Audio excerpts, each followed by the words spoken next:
l'histoire de Mia Chen a commencé dans les ennuis, et n'a fait qu'empirer lorsque 3 hommes en costume coûteux sont entrés dans son magasin de fleurs en faillite. La cloche au-dessus de la porte sonna et Mia essuya rapidement une larme, se redressa et afficha un sourire serré, presque automatique. Bienvenue à Petal & Bloom. Comment puis-je vous aider, messieurs? Sa voix était assurée, même si la vie d'expulsion brûlait dans sa poche. Le plus grand des 3 s'avança, son regard froid balayant l'intérieur modeste de la boutique. Êtes-vous mademoiselle Chen? Mia tressaillit légèrement, mais n'abandonna pas. Oui, c'est moi.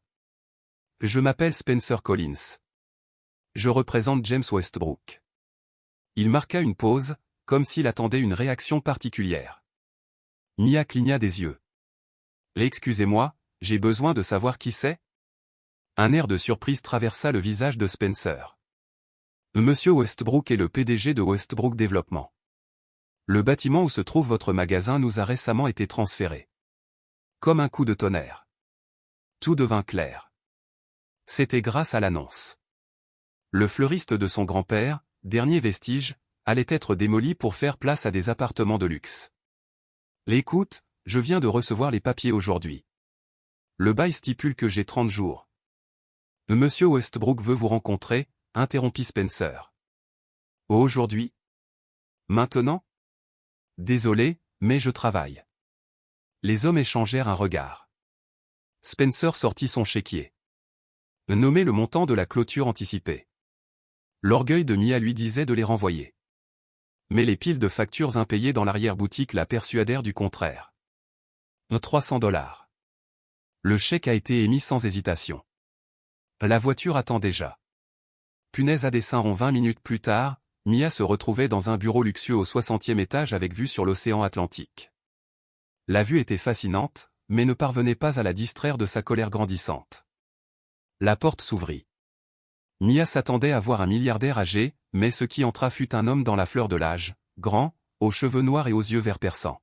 « Mademoiselle Chen, dit-il d'une voix douce. « Merci d'être venue. Avais-je le choix ?» Mia croisa les bras. « Que voulez-vous de moi, monsieur Westbrook? Si vous espérez que je m'en aille, j'ai bien peur que vous soyez déçu. Ce magasin est tout ce qui reste de mon grand-père. » Il fit le tour de la table mais ne s'assit pas. « Je sais. C'est exactement pour ça que je voulais te rencontrer. » Pour se réjouir? L'ombre d'un sourire apparut sur ses lèvres. « Pour vous faire une offre. » L'argent? Ça ne t'intéresse pas. L'argent ne fait pas tout, s'appuya-t-il contre la table. Je te demande en mariage. Mia rit. Mais quand elle vit qu'il ne plaisantait pas, son rire s'apaisa. Tu ne plaisantes pas? C'est de la folie. C'est pragmatique, répondit-il calmement. Ma grand-mère est mourante. Son dernier souhait est de me voir marié. Elle contrôle une part importante de l'entreprise. Si je ne me marie pas d'ici la fin du mois, les actifs iront au conseil d'administration. Et tu as choisi comme épouse, la fleuriste que tu expulses? C'est presque poétique. Je t'ai choisi parce que tu es toi aussi dans une situation désespérée. Je ne te laisserai pas le magasin comme ça. Je suis prêt à acheter tout le bâtiment et à te le donner. Après 1 an de mariage. Mia sentit le sol se dérober sous ses pieds. C'est de la folie. Tu ne me connais même pas. J'en sais assez. Tu es inconnu de tous, donc personne ne soupçonnera quoi que ce soit d'étrange.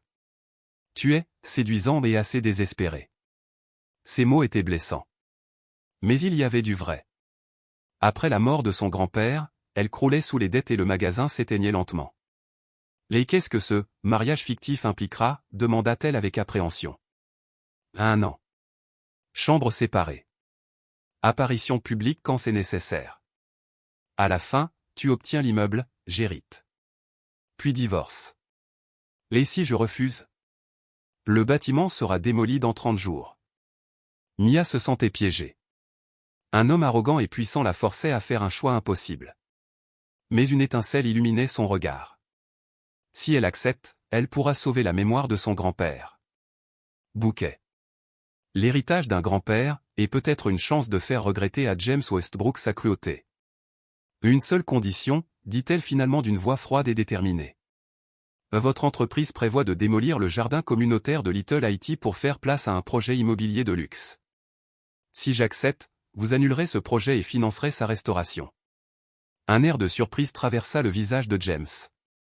Vous n'êtes pas en mesure de faire des demandes. Et toi? Elle soutint son regard sans la moindre crainte. Si tu es si désespéré d'avoir une épouse que tu fais chanter des inconnus. C'est mon prix. Il y eut une longue pause tendue entre eux avant que James ne tende la main. Ça arrive.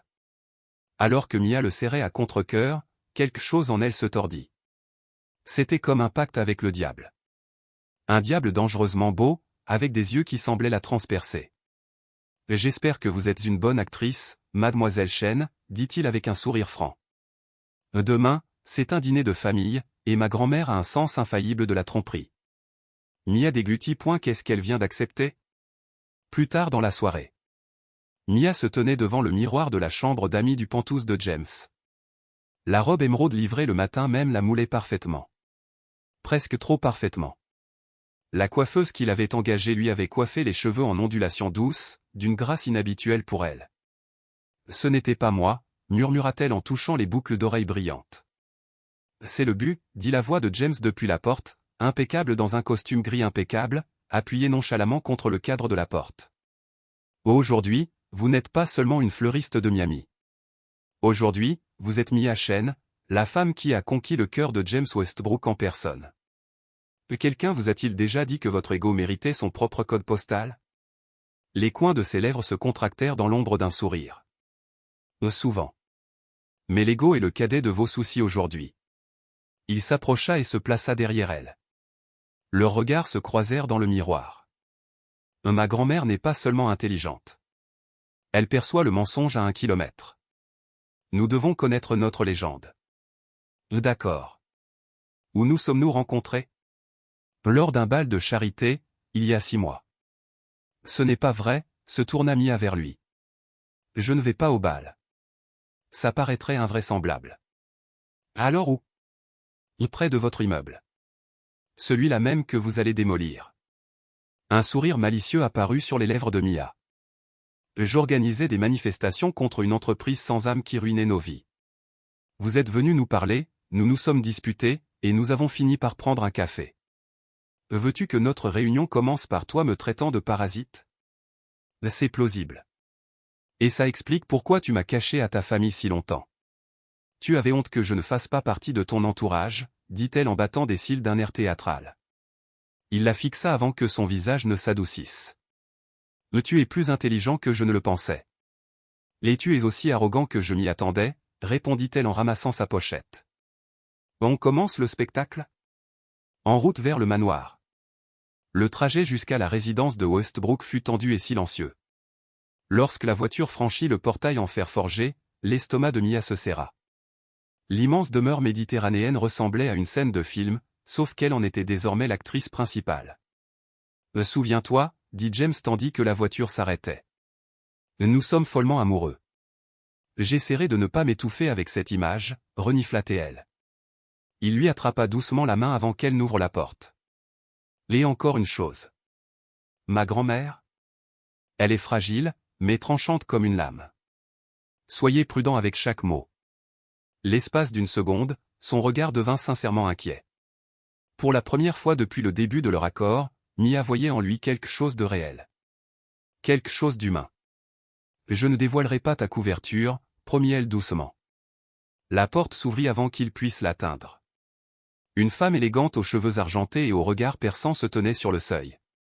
Nul besoin de présentation, c'était le chef de famille. Alors, tu es la femme mystérieuse qui a finalement apprivoisé mon petit-fils, demanda Eleanor Westbrook, observant Mia d'un regard qui ne cachait aucun défaut. Mia lui adressa le sourire le plus sincère. C'est un plaisir de vous rencontrer, Madame Westbrook. James m'a beaucoup parlé de vous. L'intéressant.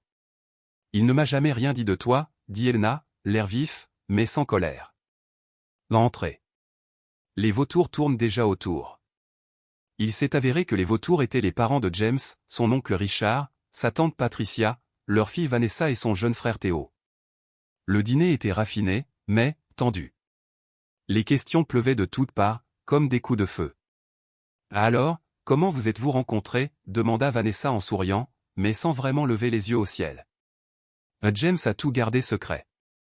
Mia a commencé à raconter leur histoire répétée, amusée par la tension de James lorsqu'elle a décrit sa première rencontre comme « arrogante et intimidante ». Il est arrivé dans une voiture de sport ridicule, a ajouté Mia, et a essayé de nous convaincre que démolir nos magasins était, pour le bien.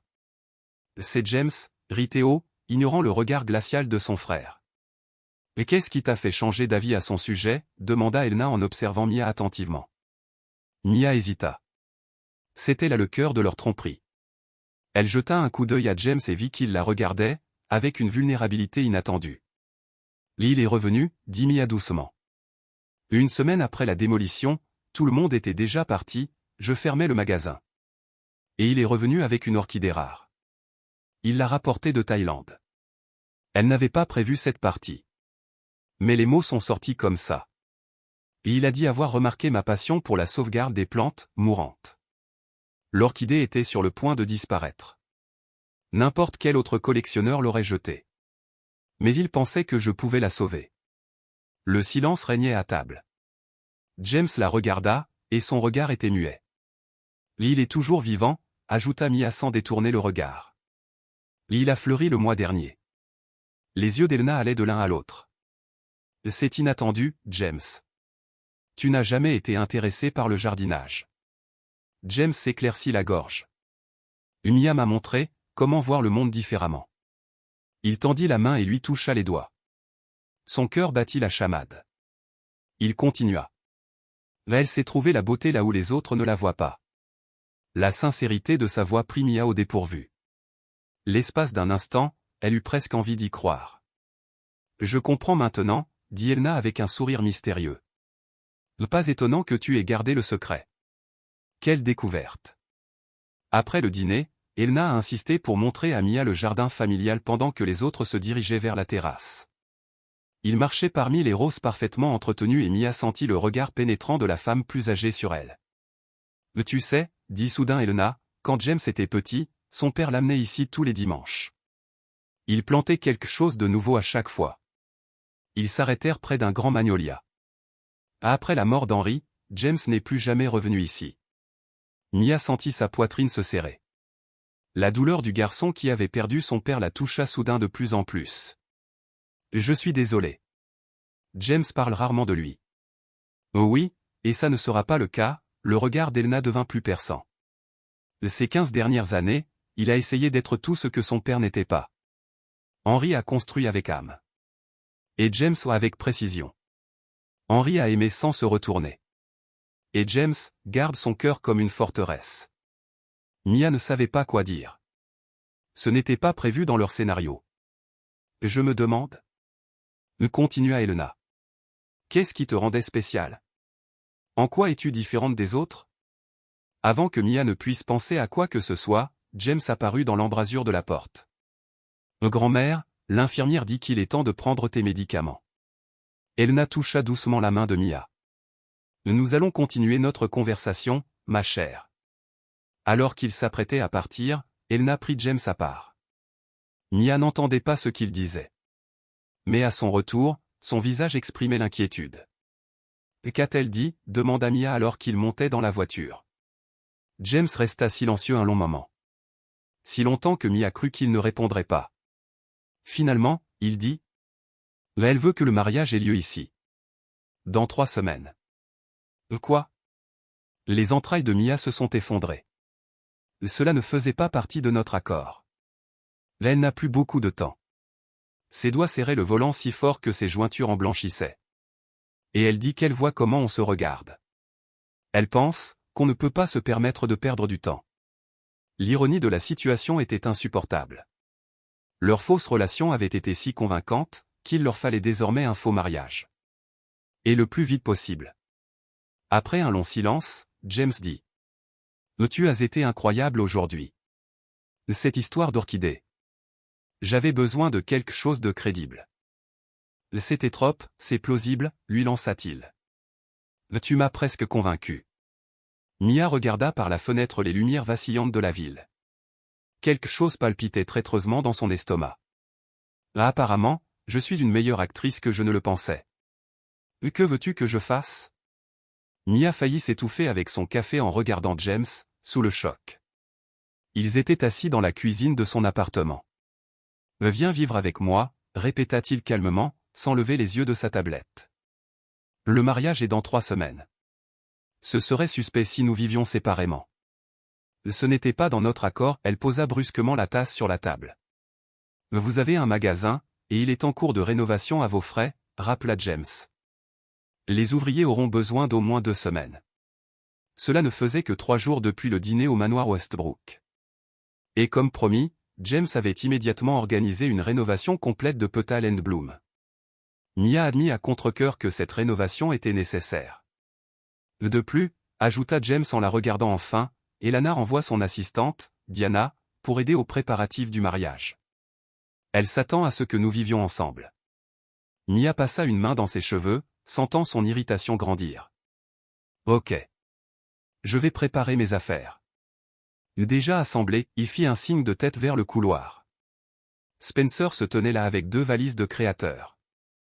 Tout ce dont vous avez besoin est ici. Le reste vous sera apporté plus tard.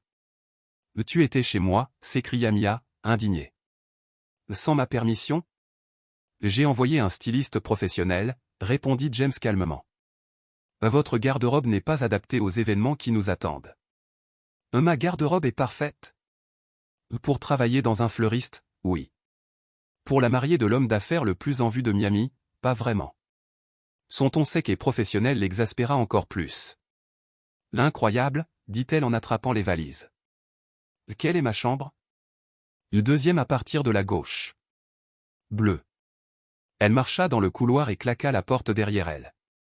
La chambre bleue était 2 fois plus grande que son appartement, avec vue sur la baie de Biscayne. Malgré sa colère, Mia ne pouvait s'empêcher d'admettre que la pièce était magnifique, couleur douce, décoration élégante, lit douillet. Un coup discret la sortit de ses pensées. Quoi? S'exclama-t-elle. James ouvrit la porte et s'appuya contre le cadre. Diana arrivera dans 1 heure. Il faut comparer les versions. Peut-être aurais-tu dû y penser avant de voler mes affaires, dit-elle froidement. Une ombre de regret traversa son visage. Tu as raison. C'était présomptueux. Les excuses, si on peut les appeler ainsi, la prirent par surprise. Oui, il y en avait. Il entra dans la pièce, les mains dans les poches. Écoute, je ne suis pas doué pour les relations. Qu'elles soient vraies ou fausses. J'ai l'habitude de résoudre les problèmes, efficacement. Je ne suis pas un problème à résoudre, dit-elle doucement. Je sais, acquiesça-t-il. Tu n'es pas un problème. Il regarda autour de la pièce. Est-ce que tu aimes au moins la chambre?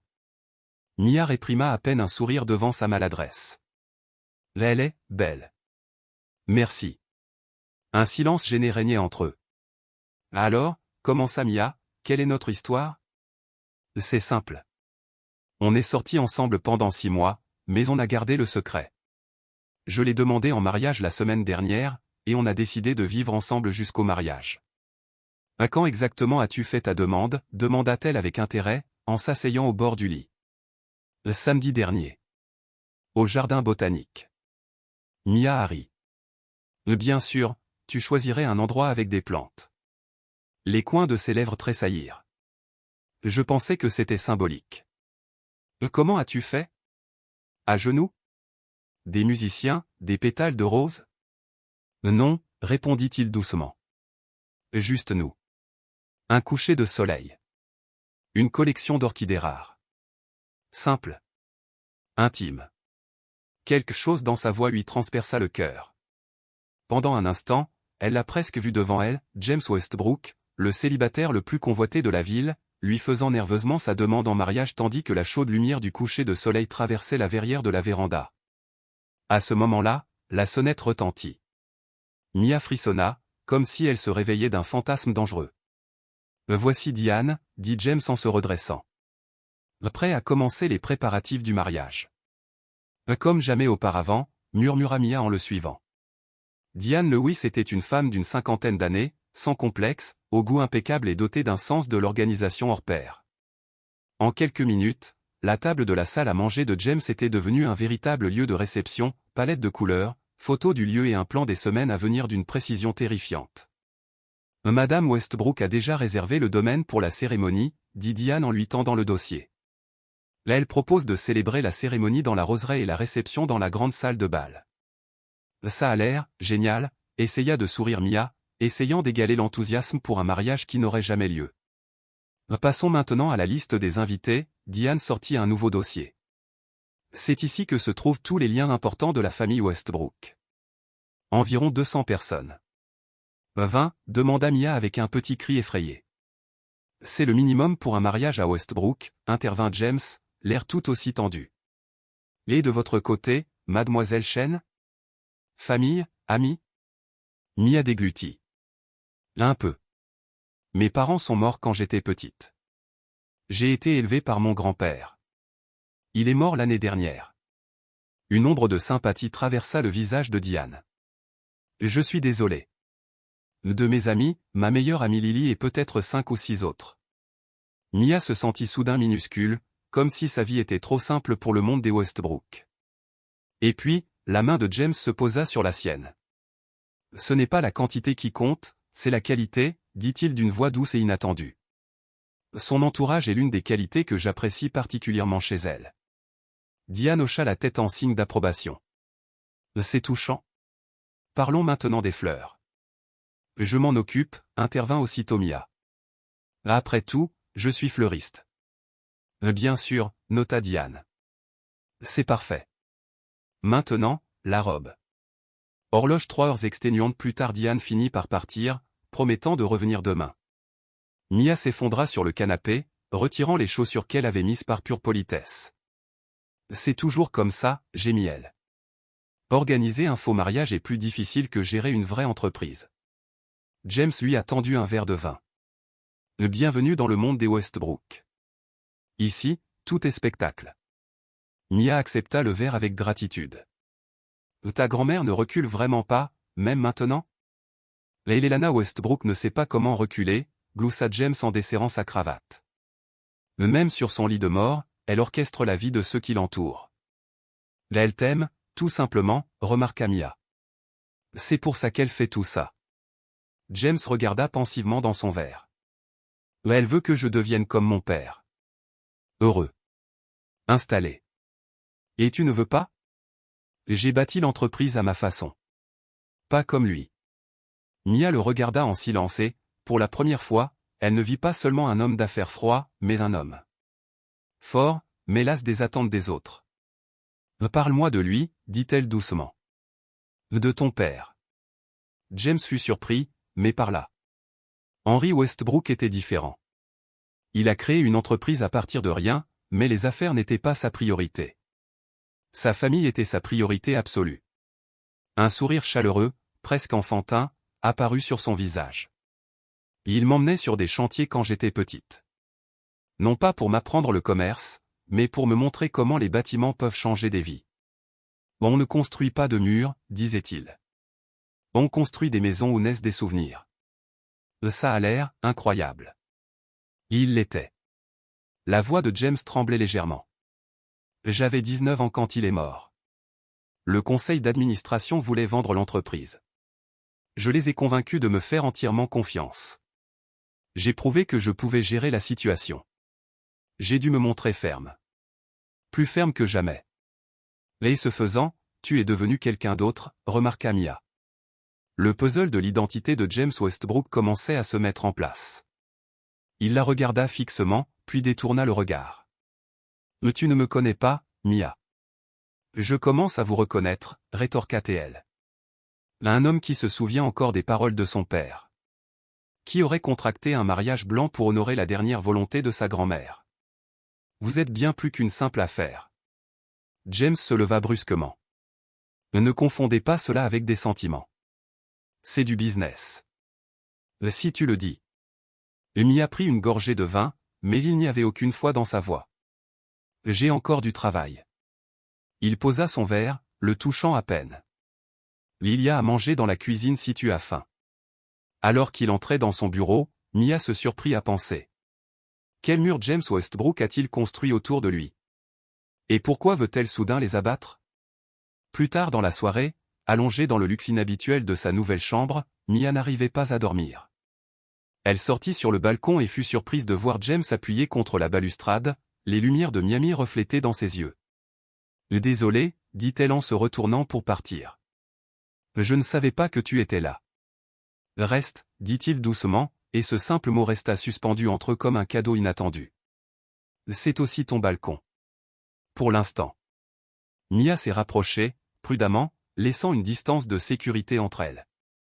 C'est magnifique ici, murmura-t-elle en regardant au loin. Oui, acquiesça James. Mais quand elle le regardait, ce n'était pas la ville qu'il regardait, c'était elle. Les joues de Mia sont devenues légèrement roses. Quant à ce qui s'est passé avant. Je n'aurais pas dû te harceler avec des questions sur ton père. C'est bon, sa voix était plus douce que jamais. Tu avais raison. Je suis vraiment quelqu'un d'autre. La vulnérabilité dans ses paroles a touché quelque chose de profond en elle. Tu sais, il n'est pas trop tard pour changer, dit-elle doucement. James rigola sans joie. Dit la femme qui pense que je suis un parasite d'entreprise sans âme. Vous avez sauvé le jardin communautaire, sourit Mia. C'est un progrès. Leurs regards se croisèrent à nouveau, et pendant un instant, le monde entier disparut. Elle et lui, prétention, mariage, contrat, tout a été effacé. Mais James fit un pas en arrière, brisant l'illusion. Nous avons une visite du site demain. Vous devriez vous reposer. Oui. Bonne nuit, James, acquiesça-t-elle, ne comprenant pas pourquoi elle se sentait déçue. Il l'a arrêtée juste à la sortie. Mia. Merci. Je sais que ce n'est pas ce que tu voulais. La sincérité dans sa voix la transperça jusqu'au plus profond de son âme. Peut-être, ce n'est pas aussi grave que je le pensais, murmura-t-elle avant de disparaître par la porte. Et pour la première fois depuis tout ce temps, elle pensa, à quel moment leur jeu a-t-il commencé à se transformer en quelque chose de plus? Appareil photo avec flash le lendemain, c'est la séance photo de fiançailles. Rappelle-moi pourquoi on fait ça, murmura Mia en suivant le photographe dans les jardins historiques de Vizcaya à Miami. Parce qu'Eleanor veut des photos. Et si Eleanor veut quelque chose? Et commença James. Eleanor a compris, conclut Mia en ajustant la robe fleurie choisie par la styliste. Tu sais, je crois que ta grand-mère est la vraie directrice de Westbrook Développement. James ne put s'empêcher de sourire. Tu n'as pas si tort. Cela fait une semaine que Mia a emménagé dans le Penthouse. Une semaine de préparation du mariage, de dégustation, d'essayage. Et quelque part dans ce chaos, un étrange rituel surgit. Et café du matin sur le balcon. Jours ouvrables d'intervalle. Et discussions en soirée sur les détails du mariage pendant le dîner. La photographe, une femme fougueuse nommée Renée, s'est arrêtée devant une balustrade en pierre surplombant l'eau. Parfait. James, tiens-toi là. Mia devant lui. Oui, comme ça. Les pauses étaient difficiles pour eux. Non, non. James, passe ton bras autour de sa taille. Mia, penche-toi un peu en arrière. Vous êtes fiancés, pas deux compagnons de voyage au hasard à l'arrêt de bus. Mia sentit les bras de James s'enrouler timidement autour de sa taille. Elle se pencha légèrement en arrière, essayant de ne pas penser à ce qui se passait. Comme son corps est chaud et comme son parfum sent bon. C'est mieux, s'exclama Renée, joyeuse. Maintenant, regardez-vous comme si vous étiez amoureux. Mia se retourna. Son visage était à quelques centimètres. Son regard des yeux verts profonds, sans protection, qui reflétait une sincérité dangereuse. Parfait, a cliqué l'appareil photo. Ils ont passé l'heure suivante à poser dans les jardins. James a soulevé Mia sur le mur de pierre. Ils étaient assis près de la fontaine. Marchaient main dans la main sous les arches fleuries. À chaque nouvelle pause, la gêne disparaissait, laissant place à quelque chose de trop réel, trop chaleureux. Un dernier coup, annonça Renée en les positionnant sous une tonnelle couverte de glycine. James, regarde Mia, comme si elle était la seule personne au monde. Mia rit, comme s'il venait de dire quelque chose de vraiment drôle. James la regarda, et il y avait une telle sincérité dans son regard que le faux rire de Mia se transforma instantanément en rire sincère. « Pourquoi ris-tu vraiment » demanda-t-il doucement, sans la lâcher dans ses bras. « Parce que c'est absurde » murmura-t-elle. Il y a 3 semaines, tu m'as mise à la porte, et maintenant, on prend des photos romantiques pendant que ta grand-mère prépare déjà notre mariage. » Un sourire rare et authentique illumina le visage de James. La vie aime présenter des tournants inattendus. « Super !» s'écria René. Le tournage est terminé. Alors qu'il se dirigeait vers la voiture, le téléphone de James sonna. Son visage s'assombrit aussitôt lorsqu'il répondit. « Comment ça, refusé ? Le contrat est signé. » La voix était tendue. Il écoutait, la tension émanant de lui comme des vagues. « Trouver un autre fournisseur de toute urgence, dit-il en raccrochant. « Des problèmes, demanda Mia. Le fournisseur du projet Kibiscan vient de se retirer. 3 millions de matériaux ont été gaspillés. Il se passa la main dans les cheveux. Le projet pourrait être retardé de plusieurs mois. Est-ce bien l'éco-complexe dont vous parliez? Utilisant uniquement des matériaux écologiques? Oui, acquiesça James en tapant rapidement des lettres. C'est l'ancienne propriété de mon père, abandonnée depuis des années. J'ai finalement décidé de la reconstruire. Puis-je aider, proposa soudain Mia, le surprenant tous les deux. James leva les yeux. La crise du bâtiment? Eh bien, j'ai un contact. Le mari de mon amie Lily dirige une entreprise appelée Green Future Supply. Ils sont spécialisés dans les matériaux de construction durable. Mia haussa les épaules. Une petite entreprise, mais leur qualité est excellente. James l'étudia des yeux. Pouvez-vous les contacter? 1 heure plus tard, il visitait l'entrepôt Green Future avec le mari de Lily, Brett, un homme barbu avec une passion contagieuse pour l'architecture durable. Ces panneaux de bambou sont exactement ce qu'il nous faut, dit James en regardant les échantillons. Et pouvez-vous livrer une commande de cette taille en 2 semaines? Absolument, a confirmé Brett. Nous essayons de pénétrer le marché de l'immobilier de luxe depuis longtemps, mais les grands promoteurs privilégient toujours des marques reconnues. Parfois, les marques de confiance font faillite, dit James d'un ton sec. Je vais demander à mes avocats de rédiger un contrat aujourd'hui. Brett se tourna vers Mia. Quand Lily m'a annoncé tes fiançailles avec James Westbrook, je n'y croyais pas. Maintenant, c'est clair, vous vous complétez parfaitement. Mia sentit ses joues chauffer. C'est encore en phase de développement, a-t-elle déclaré, embarrassée. Les meilleures relations sont comme ça, sourit Brett. Lily et moi nous sommes fiancés 3 mois plus tard. Sur le chemin du retour vers le Penthouse, Mia s'attendait à ce que James soit plongé dans la résolution de problèmes. Au lieu de cela, il semblait pensif. « Merci, dit-il. Enfin. Vous avez sauvé mon projet. » L'entreprise de Brett méritait une chance, répondit Mia. Des gens bien qui font du bon travail. James la regarda. Comment prenez-vous soin de votre jardin communautaire? Vous utilisez vos capacités pour aider les autres. Ce n'est pas à ça qu'ils servent, demanda James. Il resta silencieux un instant. Mon père serait d'accord avec toi. La sincérité dans sa voix réchauffa Mia de l'intérieur. Avant qu'elle ne puisse répondre, James se tourna soudainement sur le côté. Où allons-nous? Demanda-t-elle. Je veux te montrer quelque chose. 20 minutes plus tard, ils arrivèrent sur une route privée à Kisken. Les broussailles masquaient presque le chemin menant à ce qui avait été autrefois une magnifique villa en bord de mer. Bien que la maison soit clairement abandonnée depuis de nombreuses années, elle conserve encore une beauté captivante.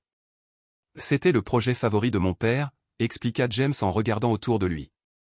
Il l'avait construit pour en faire un lieu de retraite familiale, mais après sa mort, je n'ai plus pu venir ici. Jusqu'à aujourd'hui, a noté Mia. Oui, acquiesça Théil. Les plans de reconstruction ont été approuvés le mois dernier. Nous commencerons les travaux dans 3 semaines. Et quoi exactement? Éco-resort. Le luxe sans nuire à la nature. Impact minimal sur l'environnement. La fierté résonnait dans sa voix. Du nouveau pour Westbrook Développement. Quelque chose que votre père approuverait. Ça a l'air merveilleux, dit doucement Mia. Oui, la voix de James se fit plus rauque. Même si le conseil d'administration me prend pour un fou. Les matériaux verts réduisent les profits. C'est un investissement dans l'avenir, a rétorqué Mia. James la regarda avec un nouveau respect. Exactement. Ils s'approchèrent d'un belvédère délabré surplombant l'océan. Malgré la peinture écaillée et le bois usé, la vue était à couper le souffle. Les eaux turquoises s'étendaient jusqu'à l'horizon, encadrées par des palmiers ondulants. C'est magnifique, murmura Mia. Ça ira encore mieux bientôt, a promis James. Il hésita, puis ajouta. J'aimerais vous montrer le projet un jour. J'aimerais connaître votre avis. Mon avis sur un projet à plusieurs millions de dollars, s'exclama Mia en riant. Je fais juste des fleurs, James. Et aujourd'hui, vous avez sauvé tout le projet, a-t-il rappelé. Et vous comprenez que les espaces doivent vivre leur propre vie. J'ai toujours eu des réserves à ce sujet. Un compliment aussi inattendu et sincère a pris Mia par surprise. J'aimerais bien, dit-elle doucement. Ils restèrent silencieux, observant les vagues. Quand la main de James trouva la sienne, Mia ne la retira pas. De retour aux Pentouzes, ils découvrirent qu'Eleanor leur avait envoyé des échantillons des gâteaux de mariage pour qu'ils les goûtent. Malgré la fatigue de cette longue journée, ils se rassemblèrent autour de l'îlot central de la cuisine pour déguster les pièces. Celui-ci au champagne et aux framboises est divin, s'exclama Mia en fermant les yeux de plaisir. Trop sucré, objecta James. Le chocolat noir à l'orange est meilleur. C'est ce que dit l'homme qui boit son café noir, taquina Mia. On ne devinerait pas la douceur de son visage. Soudain, James prit une goutte de crème sur son nez et la toucha. Mia tressaillit. Quoi, tu viens de, commença-t-elle, mais l'éclat malicieux dans ses yeux, si inhabituel pour un homme d'affaires sérieux, la fit rire. Avant qu'elle ne puisse se venger, la sonnette retentit. Sauvé par le gong, prévint Mia en s'essuyant le nez tandis que James allait répondre. Mais au lieu d'un livreur ou d'un traiteur de mariage, c'est Vanessa Westbrook qui se tenait à la porte, impeccablement habillée et clairement agacée. Cousin, le salua-t-elle froidement. Je t'ai appelé toute la journée. J'étais occupé, répondit James froidement, sans l'inviter à entrer. Mais Vanessa se fraya un chemin à l'intérieur, son regard fixé sur Mia dans la cuisine. Oh, bien sûr, vous jouez à l'idylle familiale avec votre nouvelle, Asha. Le mépris dans sa voix rendit Mia tendue. Que veux-tu, Vanessa, demanda James, l'air perdu. Il y a une réunion du conseil d'administration demain. Oncle Richard a dit que tu représenterais les changements apportés au projet Little Haiti. Supprimer le commerce de luxe pourquoi? Un centre communautaire? Tu es folle? Ses ongles frappèrent doucement son sac à main. Mes décisions ne sont pas un sujet de dispute familiale, répondit froidement James. Ils deviennent comme ça quand ils s'immiscent dans les affaires familiales, dit Vanessa avec un sourire caustique. Grand-mère trouve peut-être ta soudaine conscience sociale attachante, mais nous autres, nous connaissons la vérité. Elle se tourna vers Mia. Je me demande si elle sait qui elle est vraiment. Une solution pratique au problème d'héritage de James. Ça suffit, aboya James. Pars maintenant. Avec plaisir, Vanessa se dirigea vers la porte en regardant Mia. Souviens-toi, ma chère, dans notre famille, les apparences sont trompeuses. Après son départ, un lourd silence s'installa entre eux. Désolé, dit finalement James. Vanessa a toujours été. Terrible, termina Mia. Un sourire réticent apparut sur les lèvres de James. Je voulais dire, compliqué, mais votre mot est plus juste. Mia s'approcha de lui avec précaution. Ce qu'elle a dit à propos du projet Little Haiti est-il vrai? James croisa son regard, confiant et ouvert. Oui. J'annule le commerce de détail de luxe en faveur d'un développement mixte, un centre communautaire et des logements abordables, à cause de notre accord. À l'origine, demanda-t-elle. Oui, répondit-il prudemment. Mais après avoir visité le jardin communautaire et constaté son impact sur les gens, j'ai reconsidéré toute mon approche. Mia le regarda, voyant une nouvelle couche par rapport à celle qu'elle pensait avoir découverte. Et James Westbrook, on dirait que tu as vraiment un cœur sous tous ces vêtements chers. Ne le dis à personne, sourit-il, sinon ma réputation sera ruinée. Leurs regards s'attardèrent l'un sur l'autre trop longtemps, l'air entre eux se remplissant de quelque chose qu'aucun d'eux n'était encore prêt à nommer. Mia fut la première à s'échapper et à retourner à l'occupation sécuritaire de la dégustation de gâteaux. Il faut qu'on finisse ces échantillons. Diane attend notre décision demain. James la suivit, et l'instant passa, mais ne fut pas oublié. Tandis qu'ils discutaient des mérites de différentes crèmes, Mia se surprit à rire plus fort qu'elle ne l'avait fait depuis des mois. Entre les menaces voilées et les préparatifs du mariage, James Westbrook avait cessé d'être son ennemi et cette prise de conscience la rendit un peu nerveuse, car ce tournant risquait d'être le plus dangereux de tous. Mia se tenait dans le salon de la mariée, entourée de miroirs reflétant une femme qu'elle reconnaissait à peine. Sa robe de mariée, une élégante robe de princesse ornée de délicates broderies florales, la transformait de simple fleuriste en une personne capable de se tenir aux côtés de James Westbrook sans paraître dépaysée. « C'est parfait », dit Elena d'un ton approbateur depuis son fauteuil roulant. Malgré sa faiblesse, elle avait insisté pour être présente à cet essayage final. « James ne pourra pas te quitter des yeux. » Mia sourit maladroitement, pensant qu'Elena ne connaissait pas toute la vérité. 2 semaines après le mariage, après que James ait reçu son héritage, cette robe ne deviendrait qu'un souvenir coûteux de leur union fictive. « Mais tu es inquiète, ma chère », remarqua Elena, le regard perçant malgré sa maladie. « Je suis juste nerveuse avant le mariage », mentit Mia en lissant le tissu coûteux. Elena n'y croyait clairement pas. « Assieds-toi avec moi pendant que le voile est en train d'être préparé. » Mia rassembla soigneusement sa robe et s'installa sur le pouf à proximité. « Tu sais », commença Elena d'une voix inhabituellement douce, « quand James t'a amené dîner pour la première fois, j'étais sceptique. » Le cœur de Mia a commencé à battre plus vite. « Mon petit-fils a toujours été calculateur, même depuis son enfance. Après la mort d'Henri, cette qualité est devenue plus dure, plus froide. » Les doigts d'Elena touchèrent la broderie de la robe. « Jusqu'à ce que tu arrives. » « Je ne pense pas l'avoir changé, » répondit honnêtement Mia. « Non, » dit Elena en haussant un sourcil. « Le centre communautaire de Little Haïti, en partenariat avec une petite entreprise de matériaux durables, rénove le bâtiment de votre grand-père au lieu de le démolir ?» Mia déglutit. « Ce sont des décisions commerciales. »« James ne prend pas de décisions qui réduisent les profits, » rétorqua Elena. « Et pour cause. » Son regard perçant donnait à Mia l'impression d'être dans la paume de sa main. « Je l'observe depuis 2 semaines. Sa façon de vous regarder quand il pense que personne ne le regarde. Sa façon de réintroduire les anciens principes d'Henri dans le développement. »« Tu en fais probablement trop, » insista Mia, sentant la panique monter en elle.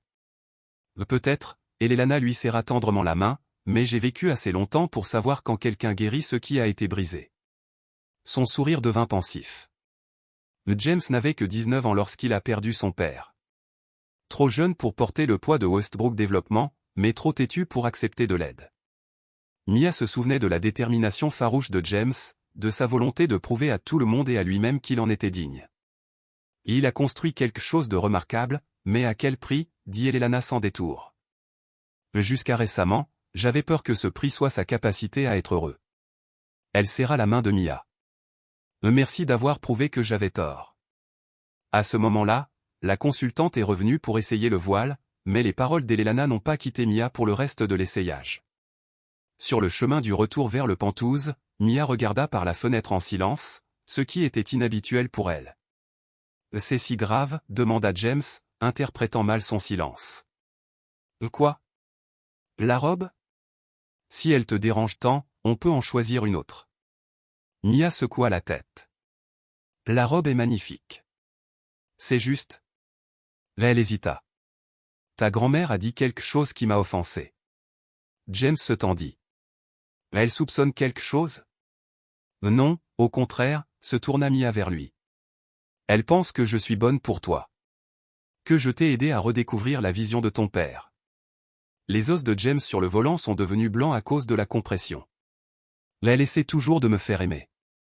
Elle n'a pas dit ça. Mia a choisi ses mots avec soin. Elle pense que tu reviens à ce qui est vraiment important. Il ne répondit pas, mais Mia vit sa mâchoire se tendre. Le projet Little Haïti, a poursuivi Mia, est-ce vraiment juste à cause de notre accord ? Après une longue pause, James admit. En fait, j'ai visité le jardin à nouveau la semaine dernière et j'ai rencontré les dirigeants de la communauté. Toi ? Mia était surprise. Je ne savais rien à ce sujet. Et ils m'ont montré le rôle de ce lieu dans le quartier.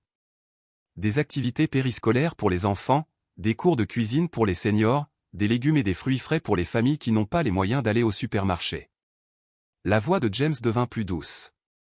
Une femme a dit que le jardin était le cœur de sa communauté. Cela m'a rappelé ce que disait mon père. Nous ne construisons pas seulement des bâtiments, nous construisons des communautés. Exactement, ajouta Mia, se souvenant de leur conversation. James la regarda avec surprise. Oui. Un silence persistant s'installa entre eux, plein de pensées non exprimées. Lorsqu'ils arrivèrent aux Pentouzes, James demanda soudainement. Des projets pour la soirée? Juste pour regarder les décorations du dîner de répétition. Pourquoi? Il y a un endroit où j'aimerais t'emmener. 1 heure plus tard, Mia se retrouvait sur un bateau privé en direction de la propriété de Key Biscayne qu'ils avaient récemment visitée. Alors que le soleil descendait lentement vers l'horizon, la lumière dorée transformait le domaine abandonné en un lieu magique. Le coucher de soleil est encore plus beau ici, a remarqué Mia alors que le bateau accostait à un quai privé. Attends de voir la vue depuis la maison, suggéra James en l'aidant à marcher le long de la vieille jetée en bois. À l'intérieur de la villa abandonnée, il la conduisit à travers des pièces où la nature avait commencé à reprendre sa place, des vignes poussaient à travers des fenêtres brisées, des rayons de soleil filtraient à travers des fissures dans le toit. Malgré la désolation, Mia a vu les contours de quelque chose de grand. James la conduisit dans le grand escalier jusqu'à une terrasse avec une vue panoramique sur l'océan, brillant d'un orange doré au soleil couchant. C'est à couper le souffle, murmura Mia. C'est pour ça que mon père a choisi cet endroit, répondit James en s'appuyant contre la balustrade de pierre. Il disait que le coucher de soleil rappelle que chaque jour est un nouveau départ. Tu es un homme sage, sourit Mia. M'as-tu amené ici spécialement pour admirer le coucher du soleil? James avait l'air inhabituellement nerveux. En partie. Mais je voulais te montrer autre chose. Il sortit un paquet de plans d'un tube qu'elle n'avait pas remarqué auparavant. Curieuse, Mia l'aida à les déplier sur la vieille table en pierre.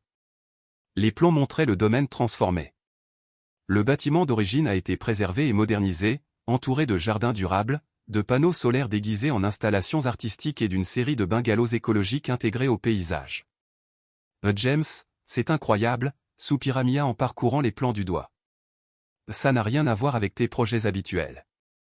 Parce que ce n'est pas seulement mon projet, il la regarda dans les yeux. J'ai utilisé tes idées. Mes idées? Que veux-tu dire? Des espaces publics, des jardins sur tout le site, créant un lieu où il fait bon vivre, pas seulement admirer. La voix de James devint plus douce. Tout ce qui est important pour toi. Mia le regarda, sincèrement touchée. Tu as fait ça à cause de notre conversation? Oui. Tu avais raison. Il s'est rapproché. Pendant des années, j'ai érigé des monuments dédiés à l'efficacité et au profit. Mon père a créé des espaces de vie et de développement. Aujourd'hui, j'essaie de trouver un équilibre. Ses yeux ne quittèrent jamais les siens. Avec ton aide, si tu veux. Mia cligna des yeux, confuse. Mais notre accord prend fin après le mariage. Quand tu recevras l'héritage. James l'interrompit, perdant son sang-froid habituel et montrant une vulnérabilité inattendue. Et si tout cela n'était pas arrivé? Si tout cela, il leur fit signe à tous les deux, avait pu être réel? La question flottait dans l'air, majestueuse et terrible à la fois. James. Mia fit un pas en arrière, submergé par l'excitation. Il y a 3 semaines, tu as menacé de démolir mon magasin, et maintenant je ne peux plus imaginer la vie sans toi, a-t-il admis. Les mots l'ont même surpris, ces 2 semaines de préparation pour un mariage fictif, la vie commune, rien de tout cela ne lui semblait être un mensonge. Mais tu ne peux pas être sérieux. Je n'ai jamais été aussi sérieux, dit James en passant sa main dans ses cheveux avec amertume. Je sais ce que ça peut paraître. Mais tu me mets au défi, Mia. Tu me fais remettre en question les décisions que je prends en mode pilote automatique depuis tant d'années. Tu me rappelles la personne que mon père voulait que je devienne. La personne que je voulais être, avant de me convaincre que le succès ne pouvait se présenter que d'une seule façon. Le cœur de Mia se mit à battre plus vite. Une partie d'elle voulait croire, admettre qu'elle aussi avait senti ce tournant entre elles, mais l'autre partie d'elle, la fleuriste pragmatique qui avait déjà vécu d'amères déceptions, était saisie par la peur. Ce n'est pas réel, dit-elle fermement. C'est juste une situation, le stress de l'organisation d'un mariage, de la vie commune. Une fois votre problème d'héritage résolu, tous ces sentiments disparaîtront. Tu crois? James s'approcha, le regard perçant. Que je confonds la gratitude avec quelque chose de plus profond? N'est-ce pas, le défia Mia. Que se passera-t-il quand l'attrait de la nouveauté s'estompera? Quand je redeviendrai simple fleuriste et que tu seras le promoteur immobilier le plus vicieux de Miami. Cette personne est partie, dit James doucement. Du moins, pas complètement. Tu m'as changé. La voix de James était si honnête que Mia a presque cédé à ses émotions. James? Commença-t-elle. Tu n'es pas obligé de répondre maintenant, l'interrompit-il. Réfléchis un peu. À nous. À la question de savoir si ses sentiments méritent une chance. Mais avant que Mia ne puisse répondre, le téléphone de James sonna, l'alarme spéciale qu'il avait réglée pour l'infirmière de sa grand-mère. Son visage s'assombrit instantanément. Nous sommes déjà en route, a-t-il déclaré après une courte conversation, raccrochant le téléphone avec des mains tremblantes. Que s'est-il passé, demanda Mia, reconnaissant la peur dans ses yeux. Elnar est en plein déclin, dit James avec difficulté. Le médecin dit qu'il faut y aller immédiatement. Ce moment de paix fut brisé. Ils se précipitèrent vers le bateau et se précipitèrent vers le continent. Tout au long du chemin, James n'arrêtait pas d'appeler, sa voix tendue et remplie de panique contrôlée. À l'hôpital, ils ont trouvé Théo dans la salle d'attente, son attitude insouciante habituelle remplacée par une douleur ouverte. « Ah, comment va-t-elle » demanda brusquement James. « Pour l'instant, ça va bien » répondit Théo. Mais le médecin a dit. Il jeta un coup d'œil à Mia, puis à son frère, qu'il y a peu d'espoir. Le masque de James se fissura momentanément, révélant un garçon effrayé sous le visage d'un homme puissant. Sans réfléchir, Mia lui prit la main. Il la serra comme une bouée de sauvetage. Juste la famille, annonça l'infirmière en apparaissant sur le seuil. Elle regarda Mia attentivement. Là, elle fait partie de la famille, dit James fermement. Ma fiancée. Ces mots, prononcés avec tant d'assurance, commencèrent à faire s'effondrer les murs soigneusement construits de Mia. Elnar avait l'air incroyablement fragile dans son lit d'hôpital, mais ses yeux se sont illuminés lorsqu'elle les a vus. « Vous voilà » murmura-t-elle. « Vous deux. » James s'approcha du lit, tenant toujours la main de Mia. « Les médecins disent que vous leur donnez beaucoup de mal. » Le rire léger mais sincère d'Elnar remplit la pièce. « Ça a toujours été comme ça. » Son regard tomba sur leurs mains jointes. « Je suis heureux que vous vous soyez trouvés. » Mia ressentit un pincement de culpabilité. Même maintenant, il trompait cette femme qui voulait juste voir son petit-fils heureux avant son départ. « Grand-mère » commença James. Mais Elnar secoua la tête. Pas de discours, juste des promesses. Elle l'a appelé plus près. « Promets-moi de construire quelque chose de durable, James. Pas seulement des bâtiments, mais des vies. » La voix de James tremblait d'émotion. « Je te le promets. » Elnar se tourna vers Mia. « Et tu promets de lui rappeler ce qui est vraiment important quand il oublie. » La boule dans la gorge de Mia l'empêchait de parler. « Je te le promets. » Eleanor hocha la tête avec satisfaction. « Ok. Arrête d'avoir l'air si tragique. Je ne suis pas encore mort. » Ils sont restés là pendant plusieurs heures jusqu'à ce qu'Elnar s'endorme et que les infirmières insistent pour qu'ils partent. Dans la voiture, le poids de la soirée pesait entre eux. « Merci, dit finalement James, d'être là. » Bien sûr, Mia regarda par la fenêtre, essayant de démêler l'enchevêtrement des émotions. « James, à propos de ce que tu as dit. Nous n'avons pas besoin d'en parler maintenant. » « Il le faut, insista Mia, parce que je veux que tu comprennes quelque chose. Si c'est un grand si nous essayons de construire quelque chose de réel, cela ne peut pas être construit sur un mensonge. » James fronça les sourcils. « Que veux-tu dire ? On ne peut pas construire une relation sur des mensonges. » Mia se tourna vers lui. « Si nous en avons l'occasion, nous devons dire la vérité à Eleanor. Maintenant. » James ne pouvait pas terminer sa pensée, surtout maintenant. « Surtout maintenant » ajouta Mia doucement. « Si ce sont ces derniers jours, ne la laissez pas les passer à croire à une fausse légende, même si elle est bonne. » Il resta silencieux un long moment, et Mia le crut en colère. Finalement, il dit « Tu as raison. Elle mérite la vérité. » Cette confession, simple et pourtant profonde, emplit soudain le cœur de Mia d'espoir. Quoi qu'il advienne ensuite, quelle que soit la vérité à laquelle il devrait faire face, James Westbrook n'était plus l'homme d'affaires froid qui était entré dans sa boutique de fleurs. Et elle n'était plus seulement une fleuriste essayant de préserver l'héritage de son grand-père. Il devenait quelque chose de nouveau, quelque chose qu'ils n'avaient pas prévu, mais désormais quelque chose qu'ils désiraient tous deux désespérément. Le couloir de l'hôpital semblait interminable tandis que Mia et James marchaient main dans la main vers la chambre d'Eleanor le lendemain matin. Après une nuit blanche et de nombreuses conversations, ils avaient pris une décision, quoi qu'il arrive, quelles qu'en soient les conséquences, ils diraient la vérité à Eleanor. « Tu es sûr ?» demanda Mia doucement tandis qu'il s'arrêtait devant la porte. « Tout va changer après ça. » James regarda leurs doigts entrelacés. « Pendant 15 ans, j'ai pris des décisions basées sur des raisons pratiques et pratiques, dit-il d'une voix calme mais déterminée. Mais maintenant, je veux faire des choix fondés sur ce qui est juste. » La vulnérabilité de son regard serra la poitrine de Mia.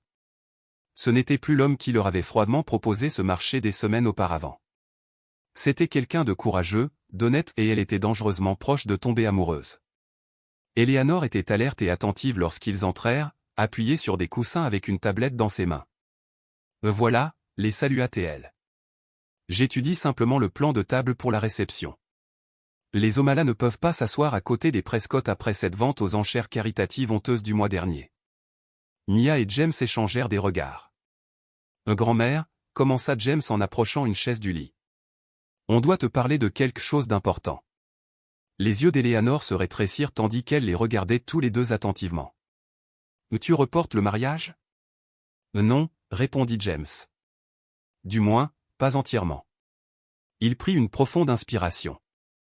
La vérité est qu'un vrai mariage n'était pas prévu à l'origine. James leur a soigneusement expliqué l'accord, la clause d'héritage, les problèmes de Mia avec le magasin et les avantages mutuels de leur alliance temporaire. Mia observa attentivement l'expression d'Eleanor, s'attendant à de la colère ou de la déception. Mais à sa grande surprise, lorsque James eut terminé, sa grand-mère soupira simplement. « C'est tout ?» James cligna des yeux. « Comment ça, tout ? On t'a menti pendant des semaines. » Une netteté familière scintillait dans les yeux d'Eleanor. « Et James Alexander Westbrook. Tu crois vraiment que je ne savais pas ? » Le saviez-vous ? demanda Mia, stupéfaite. « Bien sûr que oui, » répondit calmement Eleanor en changeant de position sur le lit. « Je suis peut-être mourante, mais je ne suis pas faible d'esprit. » Tout arrivait au bon moment, et James n'avait jamais manifesté le moindre désir de se poser auparavant. Son regard s'adoucit. « Mais je ne m'attendais pas à ce qui s'est passé ensuite. »« Quoi exactement ? demanda James. Eleanor sourit avec compréhension. « La façon dont vous vous regardez. Ça ne faisait pas partie de ton accord, n'est-ce pas ?» Mia sentit ses joues s'échauffer. « Non, » admit-elle. « Il n'y en avait pas. » « Et maintenant ?» demanda Eleanor en les regardant. « Vous avez avoué votre plan. Vous annulez le mariage blanc ?» James hésita, puis reprit la main de Mena. « C'est à toi de voir » répondit-il.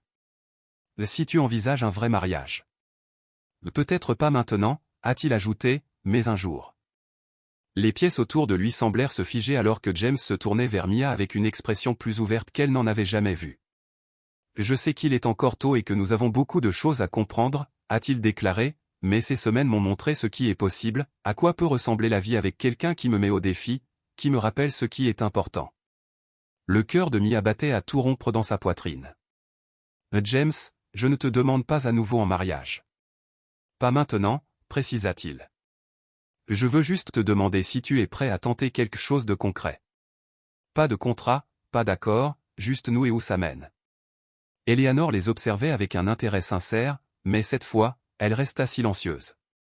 Mia prit une profonde inspiration, sa voix tremblant légèrement. « Quand tu es entré dans mon magasin, je pensais que tu étais l'ennemi.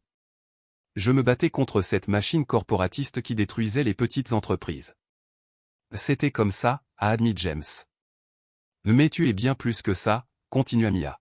« Tu es celui qui s'est souvenu des paroles de ton père toutes ces années plus tard, qui a risqué son héritage pour la vérité, qui contemple le coucher du soleil et y voit un nouveau départ. » Une fragile lueur d'espoir scintillait dans les yeux de James. « Oui, » répondit simplement Mia. « Je veux essayer quelque chose de vrai. » Le sourire qui illuminait le visage de James valait chaque instant de doute. Mais avant qu'il puisse répondre, Eleanor s'éclaircit la gorge. « Très touchant, bien sûr. Mais qu'en est-il de mon mariage ?» Ils se tournèrent vers elle avec surprise. « Tu veux toujours qu'on fasse ça, demanda James, même s'il savait que ce n'était qu'un jeu. Ce n'est plus un jeu, si? Eleanor haussa un sourcil. En plus, j'ai dépensé une fortune en orchidées. Ce serait dommage de les manquer. Mia ne put s'empêcher de rire. Je pense qu'on peut encore organiser une cérémonie. Officieuse, pas légale, mais significative. Une promesse pour l'avenir, peut-être. J'aimerais bien, dit James doucement. Eleanor avait l'air contente. Super. Maintenant, aide-moi à sortir du lit. Si je vais à un mariage dans 2 jours, je dois finir ma tenue. Le médecin a dit que tu avais besoin de repos, objecta James. Si le docteur continue à dire des choses comme ça, il n'est pas invité au mariage, répondit Eleanor, appuyant déjà sur le bouton pour appeler l'infirmière. 2 jours plus tard, alors que le soleil commençait à se coucher sur les jardins du domaine de Westbrook, Mia se tenait dans la suite nuptiale, se reconnaissant à peine dans le miroir. La robe qu'elle avait choisie avec Eleanor coulait autour d'elle comme de l'eau, captant la lumière dorée qui entrait par les fenêtres. On frappa à la porte et Lily, resplendissante dans sa robe de demoiselle d'honneur, apparut dans l'embrasure de la porte. « Prêt ? Tout le monde attend. »« C'est fou, non ?» demanda Mia en lissant le tissu délicat. Une cérémonie qui n'est pas un mariage au sens juridique du terme, mais qui n'est pas non plus un faux mariage. Lily sourit. Le James Westbrook dont je lisais les histoires dans les magazines économiques ne ferait pas quelque chose d'aussi romantique et hors du commun. Quoi qu'il se passe entre vous, il change pour le mieux. Mia pensait à l'homme qui l'attendait dans le jardin.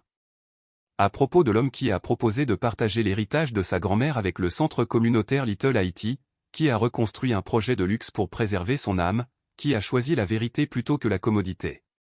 L'île me change aussi, a-t-elle admis.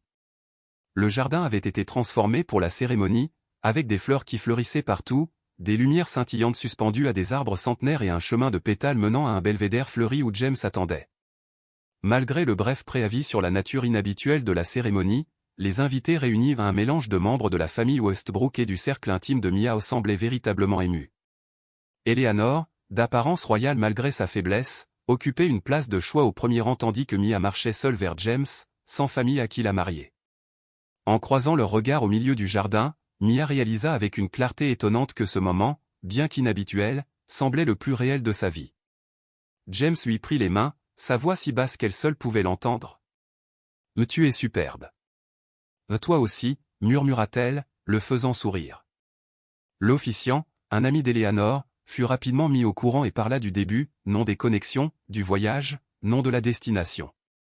Au lieu des vœux traditionnels, James et Mia ont échangé des promesses sincères, nées de la vérité qu'ils partageaient désormais. « Je te le promets, » dit James, sa voix résonnant dans le jardin silencieux. « Construire quelque chose de concret avec toi. Pas seulement des bâtiments, mais la vie. Me souvenir de l'essentiel et être digne de la confiance que tu m'as accordée. » Les larmes piquèrent les yeux de Mia et elle répondit. « Je promets de vous rappeler la beauté des petites choses. De vous inciter à réfléchir quand c'est nécessaire, de vous soutenir quand c'est important. De grandir ensemble, jour après jour, en créant quelque chose de sincère et de réel. » Lorsqu'ils scellèrent leur promesse par un baiser, les applaudissements qui éclatèrent à ce moment-là semblèrent les envelopper d'une bénédiction. Se tournant vers les invités, Mia croisa le regard d'Elnar, qui fit un clin d'œil et hocha la tête avec une approbation qui signifiait plus que n'importe quel document juridique. La réception qui a suivi était exactement ce qu'une famille Westbrook devrait être, élégante, luxueuse et impeccable jusqu'au moindre détail. Mais ce dont Mia se souvient le plus, ce sont les moments de calme. James l'a présentée à ses partenaires commerciaux non seulement comme une épouse, mais comme une alliée dans la vie et dans de nouveaux projets visant à développer la communauté. Elnar a raconté aux amis de Mia des histoires drôles de l'enfance de James, les faisant sourire et rire. Théo ne célébrait pas le mariage, mais l'une des histoires d'amour les plus inattendues et les plus sincères que la famille Westbrook ait vues depuis des générations. Alors que la soirée touchait à sa fin, James emmena Mia dans un coin isolé du jardin, éclairé uniquement par le clair de l'une des lanternes lointaines.